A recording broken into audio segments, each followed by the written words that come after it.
Hey you going guys, it's Luke here from IPM Media. Today I'm going to be showing you how to set up Google My Business and get the most results out of Google My Business. For those who don't know, Google My Business is Google's online business directory and it's a really important place you need to be listed to be found online. So this is how Google My Business often pops you up, or it will put you on Google Maps, right here. So it's super important that you make sure your business is on Google My Business and you need to optimize your business listing so that people can find you. So here's how to do it. The first things first is you really need to go to the information tab on the left hand side and make sure you fill it out properly. A few key things to think about is your categories. Your primary category is the main one, so that is what the majority of the time you're going to appear for. Once you select your category, you really want to stick with it. So choose your main one and then add 2 or 3 subcategories. Don't go overboard because Google starts to think you're a bit spammy after that. The next thing you should be thinking about is your service area. Now, Google gives you lots of options for this, and I'm a small local brand, so I've put in a few suburbs that I serve. But if you're a more national brand, you can put in bigger areas, countries, states, that sort of thing. Keep in mind, once again, you don't want to go overboard with how many areas you put in and how many areas you serve, because Google's going to start thinking that you're spammy. Now, your times need to be accurate, because Google likes to cross-reference your opening times with your website, your Facebook, your LinkedIn, and check that it's all correct. And this just adds more credibility to your business if the opening times are correct. So really make sure that your opening times are correct in Google My Business with all your other times. You can add special hours. That really comes down to days like public holidays and stuff like that. Make sure you add a phone number. Create your own unique handle. Make sure you link a website. That's a massive one. Put in appointments if you can, because that does help.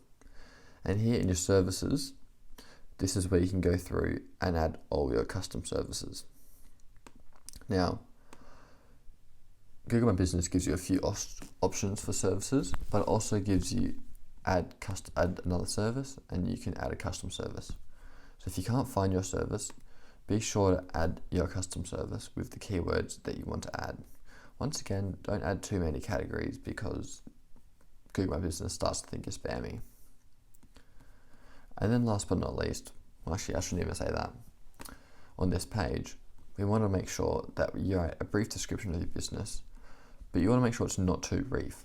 I've got 578 characters here out of 750. You want to make sure you at least got that. This gives Google My Business a lot of information about your business and shows that you're genuine. 2 or 3 sentences just isn't enough. Now that you've got the basics set up, you want to start adding stuff like photos. Start uploading some work you've done for clients, that sort of thing. Doesn't have to be a lot, but just some stuff. You can see that they end up getting quite a lot of views. This one here has got 941 views. The next step after that is your reviews. Reviews are super important on Google My Business. But one of the biggest ranking factors that's going to influence who pops up first. So it's super important that you get reviews and that you respond to reviews. It's really easy to send reviews. If you want to send reviews, or send a review form, go to your homepage, scroll down to share review form on the right here, and here's a link. If you copy and give it to someone via email or text, they get sent to this little page here where they can leave a review about your business. Super easy. There we go. And here it comes. And they can leave a review. So I can't drive home that point enough. Getting reviews is super important for increasing your visibility. So now we've got your information filled out, we've got some photos, you've got some reviews. It's time to start posting. Google My Business wants to see that your brand is active on Google My Business and that it's posting. It doesn't have to be amazing what you're posting, but just putting some images up with some text or some blog articles that you've produced really does help. And other than that, guys, you're pretty much set. Google My Business allows you to add stuff like your services, which you should definitely do. And you can create a Google My Business website, which is a free website. I wouldn't really recommend doing this. Really does nothing. You're better off just paying for an actual website. I hope this video helped, guys, with getting optimized for Google My Business. And leave some feedback in the comments below. Have a great day, guys. I'll catch you all next time.